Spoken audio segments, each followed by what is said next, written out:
Showtime.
"5 years ago, Stephen King and George Romero, two masters of the macabre, created their hallmark of horror, Creepshow. Many would argue that nothing of significance has happened since. Until now. Maybe you don't get out much. Oh, this is crazy. This is totally crazy. Maybe you're always running late. I gotta go. Or maybe you just have other things on your mind. They gotta make me a movie star. But if you only make it to one scary film all year, make it one you'll remember all year long. Creepshow 2. If you like movies that will keep you stuck to your chair. Stephen King and George Romero have conjured up an all-new Creepshow. No! That's impossible! Just for you. I mean, what is it? I don't know.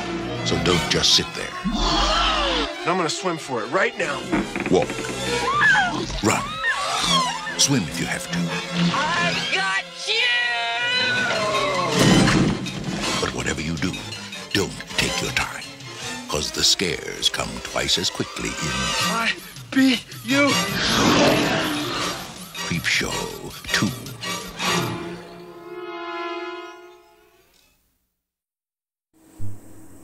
Hey everybody, welcome to the Hatchet Boys. My name is P. Rich, and today I'm going to be reviewing and discussing Creepshow 2, 1987 American horror comedy anthology film directed by Michael Gornick, and the sequel to Creepshow. Michael Gornick was George A. Romero's cinematographer on the original Creepshow. The screenplay was written by Romero, the director of the original film. It, once again, is based on stories upon Stephen King, featuring 3 more jolting tales of horror. We get Old Chief Woodhead, the Raft, and the Hitchhiker. We're opened up to a delivery truck pulls up to a newsstand in a small town. Dexter, Maine, where a young boy named Billy, named after and confused with the boy from Creepshow, arrives, eagerly waiting for his comic book. The truck's back shutter opens to reveal a sinister figure who drops off a package onto the sidewalk. The latest issue of Creepshow. So Billy's all excited. And yeah, it turns into an animation from here. So I do like the animation in this film. It's alright. It's not as good as the animation that we get in the first film, I find. But yeah, I guess other than like the stories, the rest of the film is in animation, I guess, due to like a tight budget. So the package opens, and reviewing the cover of the comic is the same as the cover in the final scene of the previous film, as Billy begins to read. The delivery man reveals his true identity as the creep. So yeah, now we're introduced to the first story. Welcome, kiddies, to another edition of Creepshow. It's amazing that you boars and ghouls keep coming back for more Creepshow. First story, Old Chief Woodhead. So, yeah, we're following an elderly couple named Ray and Martha Spruce in a small fictional Arizona town called Dead River. Overseas general goods store whose decor includes a cigar store Indian named Old Chief Woodhead on the front porch, and are humbled to see their old rundown town coming to a bitter end.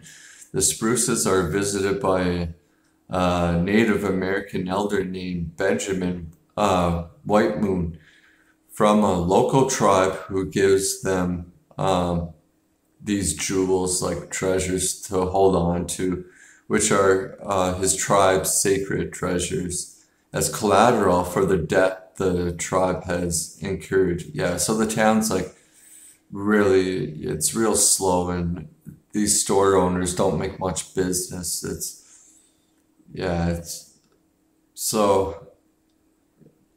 Basically he's lending these people these jewelry for death.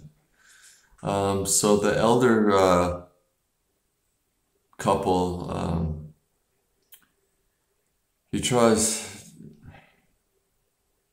to say like he can't accept this, like, you know, he doesn't want like the burden of if he ever like lost his business and then he can't pay Benjamin back. So briefly, Benjamin says farewell and returns to his tribe. Later that night, the Spruces are subject to a various robbery led by Benjamin's estranged near-do nephew, Sam Whitemoon, armed with a shotgun, and his two friends, Andy and Fatso. Yeah, so after ransacking the store, Sam demands that Ray hand over the jewels, like the jewels. The Spruces refuse and are fatally shot by Sam. Sam shoots out the windows and fires a round at old Chief Wood's head, knocking over a can of red paint.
So yeah, Sam, oh man, I don't like Sam at all, and he's like, oh, you see my long hair? Oh, Hollywood's just gonna love this hair. What do you think of my hair, old lady? What do you think? The girls are gonna love this. I'm just gonna get so many girls with this hair. And I love like what happens to him, man. It's awesome. Look at this. Look at this, sweetheart. Tell me this ain't a movie star. What, are you kidding? Yeah, they gotta make me a movie star.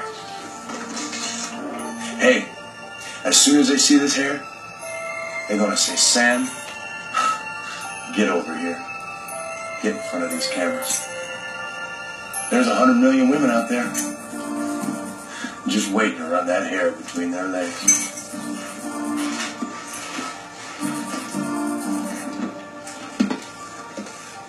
Nine years it took me to grow this hair, man. I'm not just fucking around here. I'm going to Hollywood, man. And this hair is gonna get me paid and laid. So the old couple are dead, and Sam and Fatso and the other guy, they run off, and Sam wants to go to Hollywood, and yeah, so he wants to go to Hollywood, where the Vain Sam experts becomes a movie star in part due to his long hair. Old Chief Woodhead comes to life after they leave and uses the spilled paint to finish his war paint, and and then he goes after the thugs. So after brutally killing Fatso and Andy,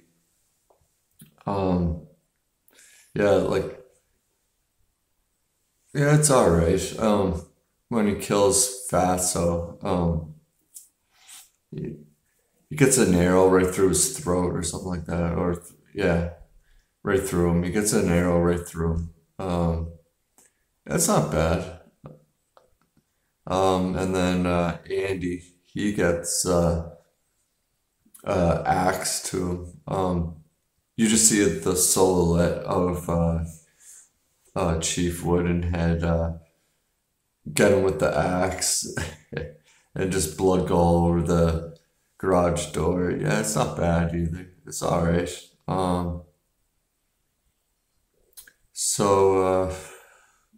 Now old Chief Woodhead corners Sam in his home, with Sam being unable to fight back as his shotgun shells have no effect on Chief Woodhead.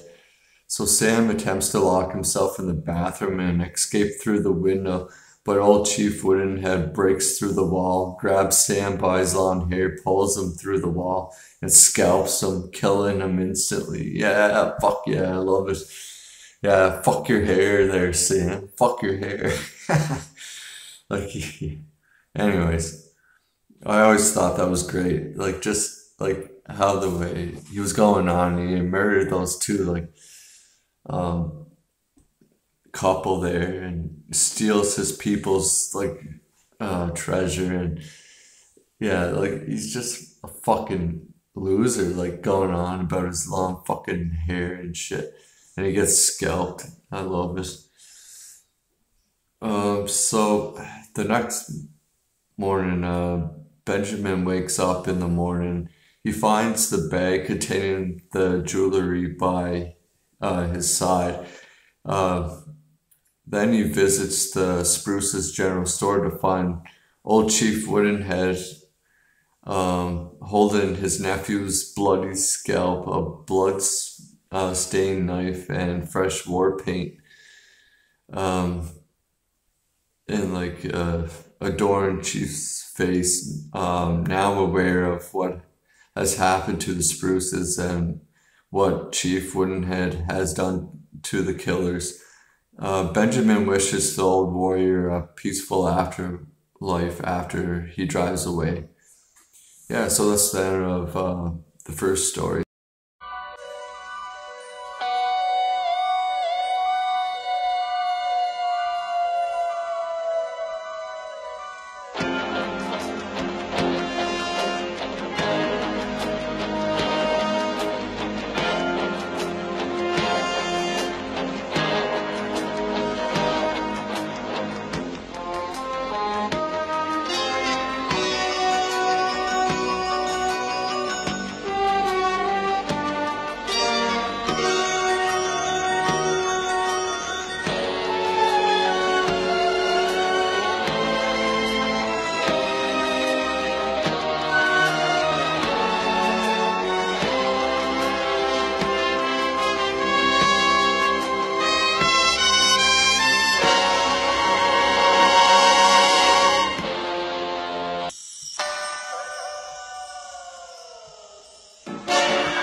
Basically, we just see another cartoon animation now with Billy, and he orders something through the comic book. It's a package he gets, and they're like a carnivorous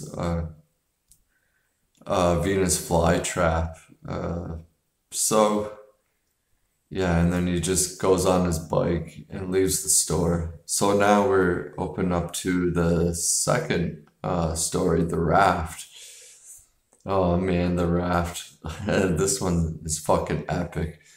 So, four college students, Deke and Laverne, Randy, and Rachel go swimming in a desolated lake far from the city. Like, yeah, it's like in the middle of the boonies, like, and bumblefuck nowhere. After they make their way to a wooden raft, they are terrorized by a floating black blob resembling an oil slick that grabs a hold of Rachel and consumes her. Yeah, this is like, oh man, the look of this is so awesome, man. I really enjoy it. It's the practical effect in this scene is fucking awesome, man. Well, this whole story, but yeah, but the oil slick kind of just looks like old garbage bags or something. But I'm not too sure like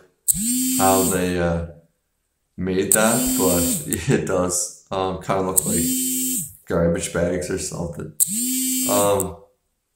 So yeah, she gets attacked and devoured by this fucking oil slick thing.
So Panic Deke plans to swim to shore so he can bring back help. Before he can, the blob seeps through the raft's cracks and pulls Deke through the raft. Yeah, another great scene. Like, it pulls him right down, but you see his foot go like right up like this. I don't know, just the way it was done, it looks awesome. And I like Deke too. Deke was chill, man. He was cool.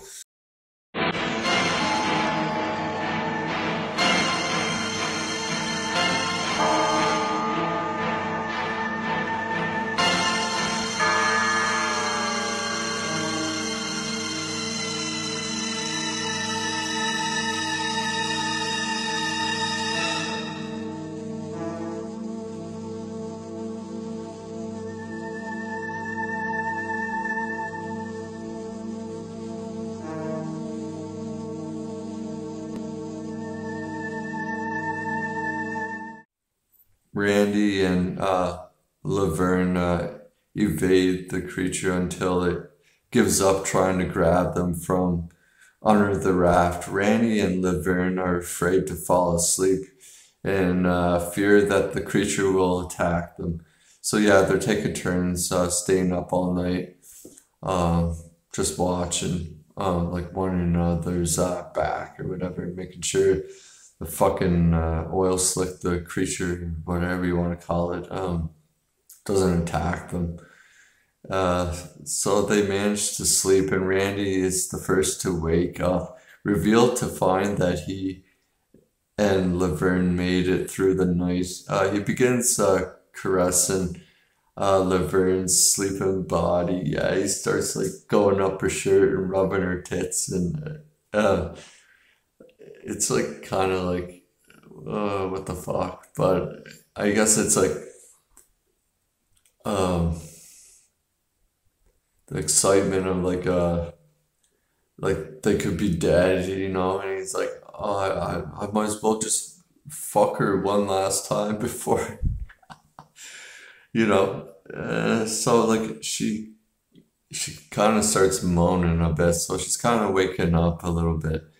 But she wakes screaming in agony as the creature is revealed to have seeped through the cracks and has covered her right half of her face. Yeah, this looks awesome too, man. It's so awesome. Like it's like all that like goo, like black shit, like on her face, but her face is like starting to like deteriorate too. Like it's pulling all the skin off it too. It looks fucking awesome. And so Randy's like, oh fuck. And as the oil like blob pulls her off the raft and begins consuming her, Randy jumps off to swim to shore.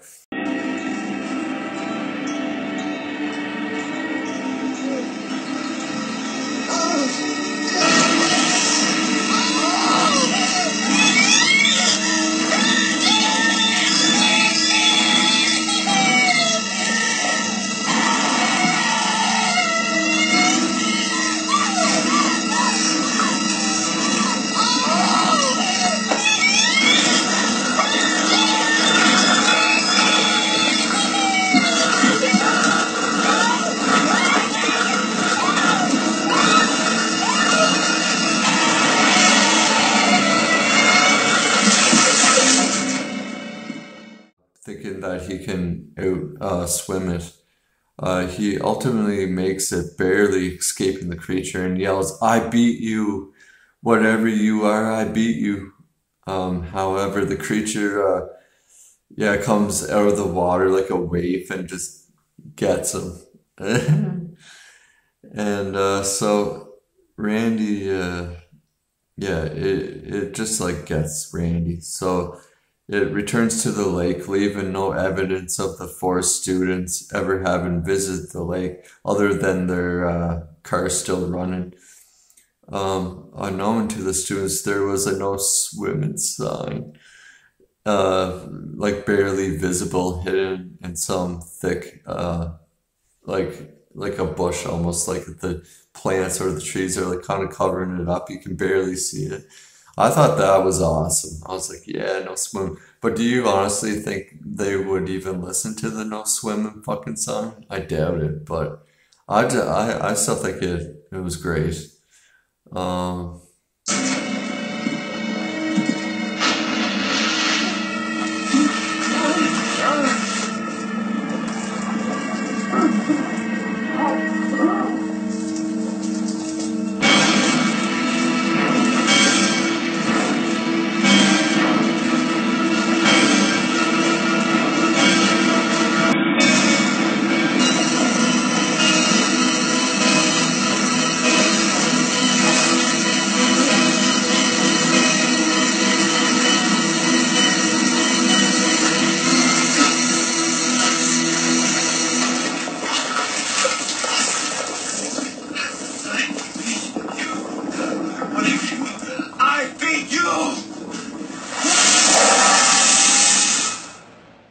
Back to another interlude with Billy, and basically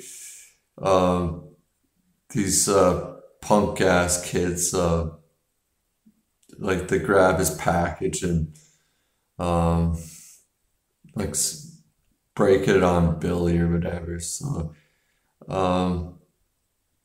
Billy kicks this kid Rhino in the nuts. He kicks him in the fucking dick. And then he flees with Rhino and his gang in a hot pursuit. The creep then appears to present the last story, the Hitchhiker. So yeah, we're opened up to a businesswoman named Annie Lansing. She gets up from bed after sleeping with a gigolo. Yeah. Douche Bigelow, male gigolo. Realizing that she has to get home before her wealthy attorney husband doesn't become suspicious. Yeah. So Annie hops into her car and heads for her home several miles away as she loses control at a slippery corner.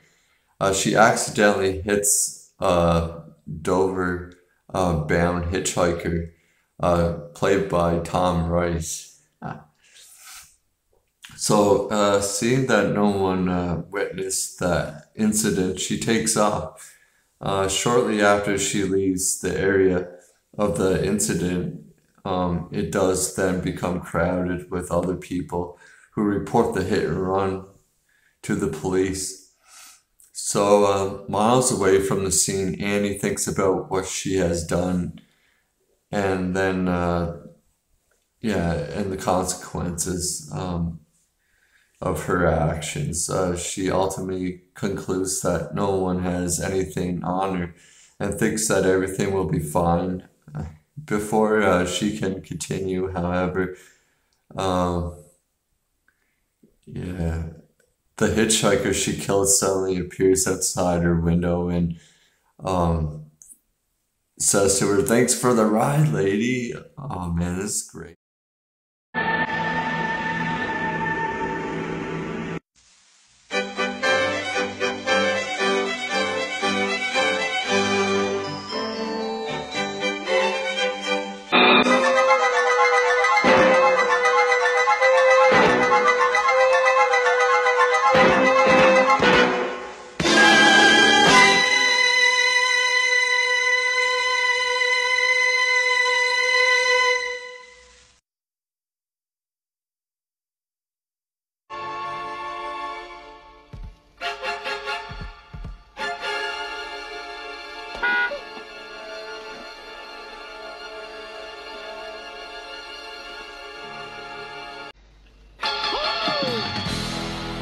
How you doing, lady? Thanks. Thanks for the ride.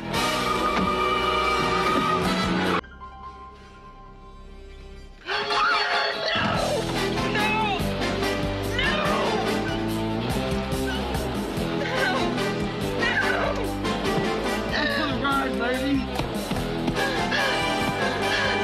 Thanks for the ride, lady.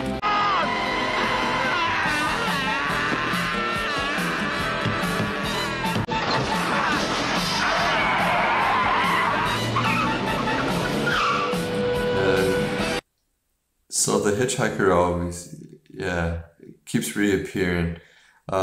She runs him over, hurls him off the top of her car, slams into his body into trees, like repeatedly, like this woman just goes fucking nuts and starts like backing up her car and driving into him a few times, right into a tree, and his face is all fucked up, man. You should see this guy's face. So then he only gets more and more like fucked up, like I said, without dying. At one point, he pulls up his Dover sign, which reads, "You killed me." Annie eventually loses control of her car and drives off the road down a hill and into a tree, knocking herself out.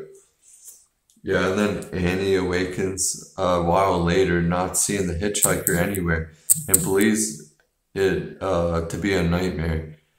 She gets back on the road and drives home. I have no idea how the fuck she was able to drive her car after that, man. You should see her car. It's completely fucked. Like the front end is all crunched up from hitting the fucking hitchhiker. I don't know how many times. It's full of fucking blood. The back of the bumper, like that is fucking dragging. It's like, oh man. But anyway, she drives off and she ends back home. She gets back home before her husband arrives. As she begins to step out of her car, the hitchhiker, gruesomely mangled up, appears from under the car and attacks her. While Annie attempts to fight him off, the garage door swings shut and the interior begins to fill with smoke. Yeah, like, it's great. The look of him, man, like his face is all mangled up and fucked up. His eyeballs like hanging out his fucking eye socket. His jaw's like fucking like snap down here. His tongue's like, and he's like, it's fucking hilarious, man. I love it. So, anyways, finally, her husband arrives home to find Andy in the car dead from carbon monoxide poisoning, caused her still running car with the hitchhiker's bloody Dover sign around her neck. That's great, man. I love it.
As the creep is about to drive away, he spots Billy still being chased by the bullies. Billy leads his pursuers into a vacant lot, and they're like just swarming Billy, trying to kick his ass. And Billy still has one bulb left of those Venus flytrap, like carnivore Venus flytrap things, and he throws the seed down in the ground, the bulb or whatever, and then the Venus flytrap thing emerges, it comes out, and then fucking like devours all the gain and rhino or whatever. So then,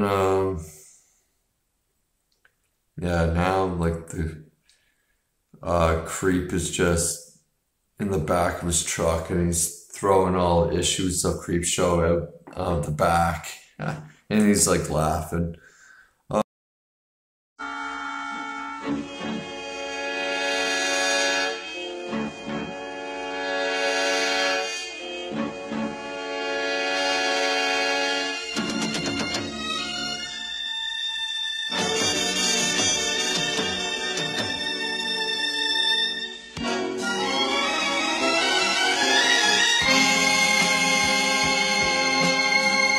Yeah, and the creep is played by Tom Savini.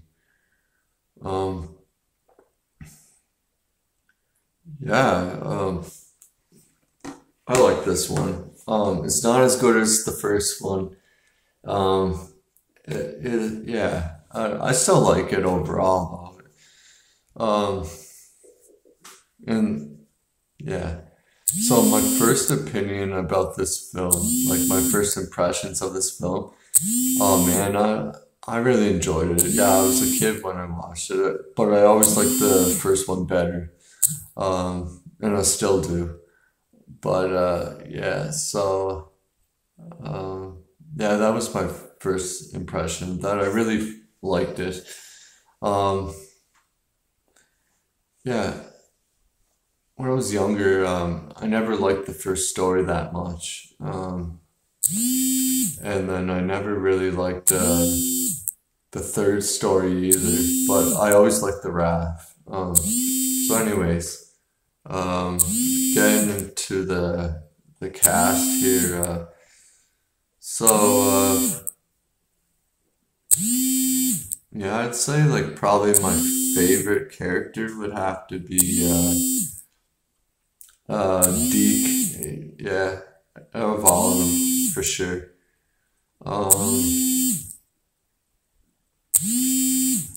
Yeah. I mean, the characters are alright. Like the actors, not the best, but they're alright.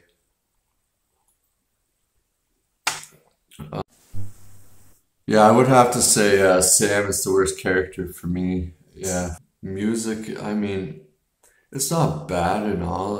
I still enjoy the first Creepshow's music score way better. It it's so fucking awesome. Like, I don't know. But this one, I mean, in the opening credits scene, I like that. But the rest of the music, it's not that great, I think, in my opinion. Um, and the music is by Les Reed and Rick Wakeman. The cinematography in this film is by Richard Hart and Tom Hurwitz. The cinematography is pretty good. I like it. Yeah, so in this one with the colors, you don't get the colors like you did in the first Creepshow film, which like that looked fucking amazing, man. And the comic book panel thing they had throughout that whole movie. You get it a little bit in this one, but not as much. So Creepshow 1982, the first film, I just love how they utilize the colors. You see the red and the blue in a lot of the scenes in that film. Like, just how it looks so well done. Like, watch it. So, yeah, like in this film, I just find it's not as well done as the first one. Sound effects were great, but again, like nothing like the Creepshow, the first one. The sound effects in that movie is just something else, man. They're great. Like, for instance, in the Father's Day episode where Hank gets the gravestone like crushed on him, and you hear that fucking splat sound. Like, it's awesome. He's like, I always enjoy that. Yeah, I'd say my favorite scenes in this film would have to be when Sam gets scalped by old Chief Woodhead. That was great. The raft, basically that whole story. Yeah, but yeah, all the kills in the raft are definitely like my favorite scenes in this film. And then I would have to go with the Hitchhiker. Just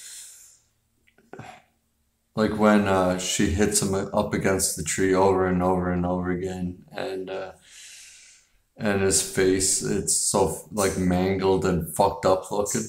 I really enjoyed that. And when he's like saying "thanks for the ride, lady," when his face is all messed up like that, it was great. I like it. Yeah, and you get a cameo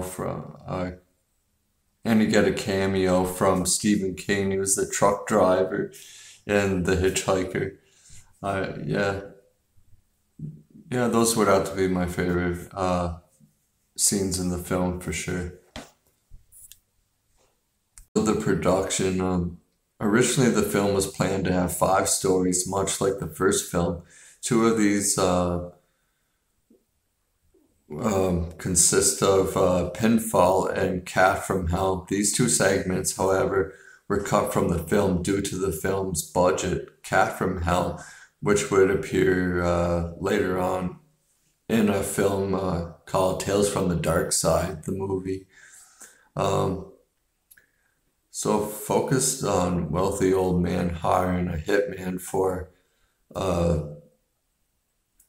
$100,000 to kill a black cat, which was believed to kill 3 other people instead of the residents he lives in fear and to be next. Unknown to them, the cat soon takes revenge on the 2. Yeah.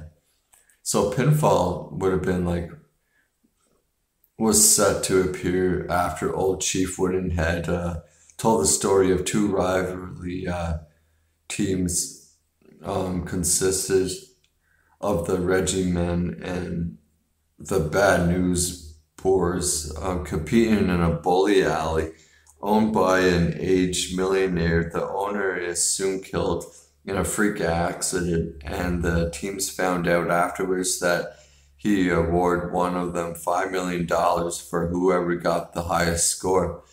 Soon thugs turn up for the worst of the Reggie team when the Boars, after they were killed in a car crash purposely caused by the Reggie team, return as burn up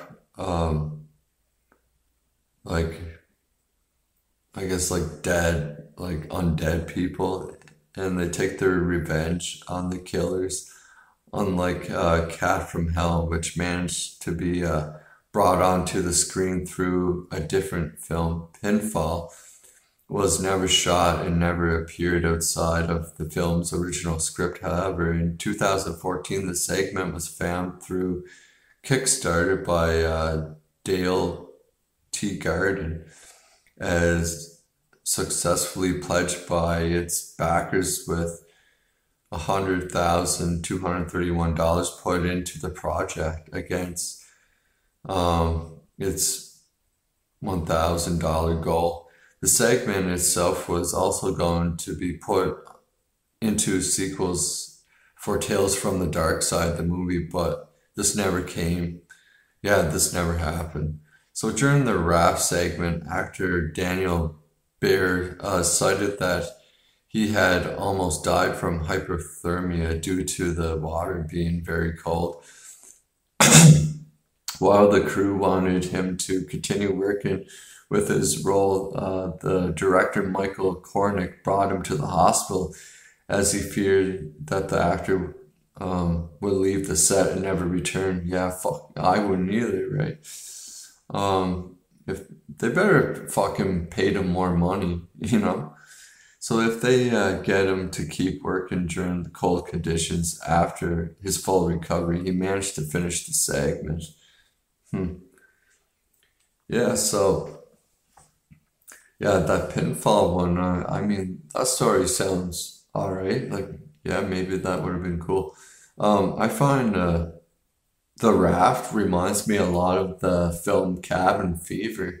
Ever noticed that? I don't know, it could just be me, but I find, yeah, the movie Cabin Fever, some scenes in that film reminds me of, like, The Raft. But, I know, like, yeah, that film is just like a flesh-eating disease that gets them, but it almost, yeah, comes off like almost like a Creepshow episode to me. I like a full-length, like, story from Creepshow, I find. And it does kind of feel like a little bit of The Raft in that for me. Anyways, so yeah, this overall success of this film. The film was released on May 1st, 1987. On its opening weekend, it grossed $3,584,000 and has achieved $14 million during its run in theaters. Yeah, I mean, like, it didn't do as good as the first one, and the budget for this film was big too. Yeah, the budget was $3.5 million and it only made $14 million. So it did make its money back and more. It didn't do horrible and it didn't do not well either. But it did do alright, like, you know.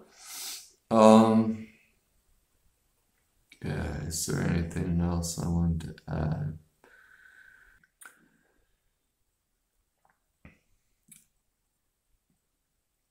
Yeah, so anyways, so Ed French just left. Yeah, he got pissed off at the director, Michael Gornick, and left because I guess, yeah, Michael Gornick went to someone else for ideas about the special effects, and he pissed him off and he left.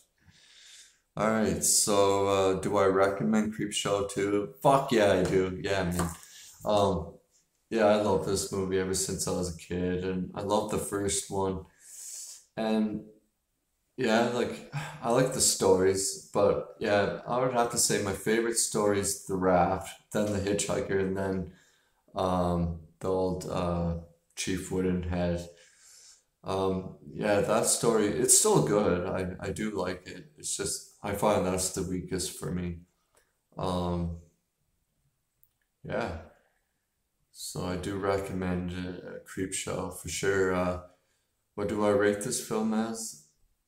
Hmm. It's either a 7 or 8 for me. I don't know. Um, I'm gonna have to go with,